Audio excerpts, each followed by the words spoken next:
A lot of parents find it very difficult to talk about sex. To be honest, we often find it difficult talking about sex to anybody, let alone having to talk to your child about it. I think my tip would be, one of the best ways of doing it is actually to rehearse the conversation first.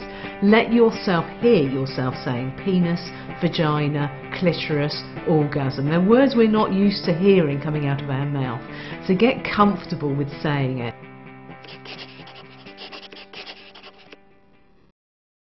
I didn't come across any of that point because they had already learnt it from school. One of the things that always really kind of gets me is that a lot of parents seem to think that it's the school's responsibility to, educate children in that way, and I think it's got a lot to do with what you as a parent actually teach them. We're an open family. When they reached obviously 11, which is the two boys, they were told about obviously sex and what will happen to their bodies, and by doing that, I think they're brainy enough not to go out and get a girl pregnant. All children will receive some sex and relationships education at school, but the conversations that happen in the home can come at all kinds of times, maybe watching the television programme together or when you're out and about in the supermarket. And it's at those times that, as a parent, it's really good to be able to respond in a positive and a reassuring way to the questions that your children ask. If you can be open talking about relationships generally, then it will make it much easier for your child to talk about relationships. Do it in an environment where you don't have to be face to face. Actually having eye-to-eye contact and talking about penises and vaginas can be much more embarrassing.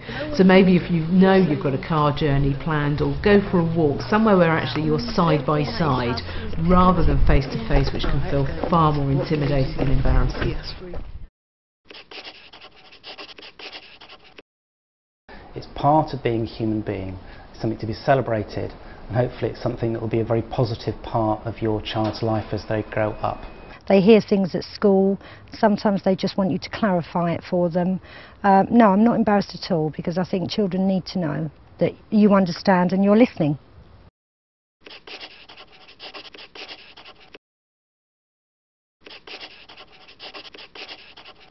I think that's where some parents are going wrong, because they find it really like, don't want to talk about that. They tell the child, oh, we'll talk later, or we'll talk another day about that, and that's then they go out on the street and they find it themselves. Most parents know they need to have this conversation at some stage. So, and when you have had that conversation, most parents say they actually feel much, much better about it.